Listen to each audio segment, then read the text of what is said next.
تنازعات، خشک سالی اور کووڈ-19 نے دنیا کے بدترین انسانی بحرانوں میں سے ایک کو جنم دیا ہے، جس کے نتیجے میں 1,80,00,000 سے زائد افغان امداد کے محتاج ہو چکے ہیں۔ حکومت کے زوال اور طالبان کے قبضے کے بعد مزید ہزاروں لوگوں کے در بدر ہو جانے نے ہنگامی صورتحال میں اضافہ کر دیا ہے۔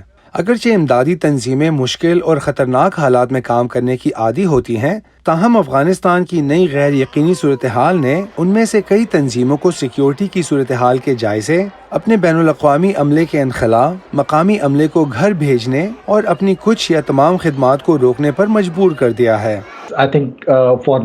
میرے خیال سے ہم میں سے بہت سے لوگوں اور ہماری جیسی دوسری تنظیموں کے لیے یہ ضروری ہے کہ ہم محفوظ ماحول میں کام کر سکیں۔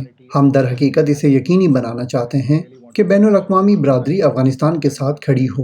طالبان نے عندیہ دیا ہے کہ وہ چاہتے ہیں کہ اقوام متحدہ اور کچھ غیر سرکاری تنظیمیں اپنا کام جاری رکھیں، لیکن یہ نہیں کہا کہ آیا وہ ان پر نئی پابندیاں یا شرائط عائد کریں گے۔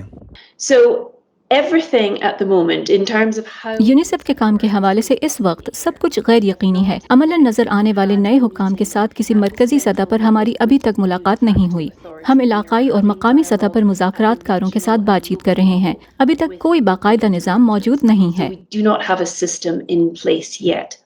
ورلڈ فوڈ پروگرام 1963 سے افغانستان میں کام کر رہا ہے اور اس وقت ہر ماہ تقریباً 44 لاکھ افراد کو کھانا مہیا کرتا ہے۔ غذائیت کی کمی کی شرح میں اضافے کے ساتھ یہ تعداد نومبر تک ماہانہ 90 لاکھ تک پہنچ جائے گی۔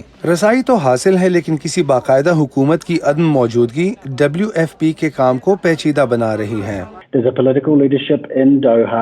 ایک سیاسی قیادت دوحہ میں ہے، ایک مقامی قیادت یہاں موجود ہے، تو مختلف جگہوں پر مختلف قیادت ہے۔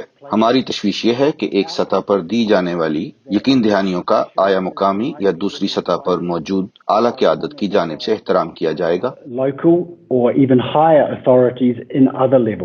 امداد کی مؤثر اور باقاعدہ ترسیل کے لیے نقل و حمل کے ذرائع اہم ہے، اور اس بارے میں سوالات باقی ہیں کہ امریکہ کے جانے کے بعد اب کابل کے ہوائی اڈے کا انتظام کون سنبھالے گا۔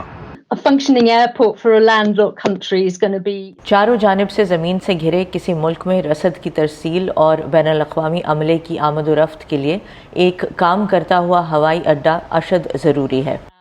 ورلڈ فوڈ پروگرام کے اینڈرو پیٹرسن کا کہنا ہے کہ امدادی اداروں کو خدشہ ہے کہ طالبان کی زیر قیادت کسی حکومت کے لیے جانے والی امدادی فنڈنگ رک سکتی ہے۔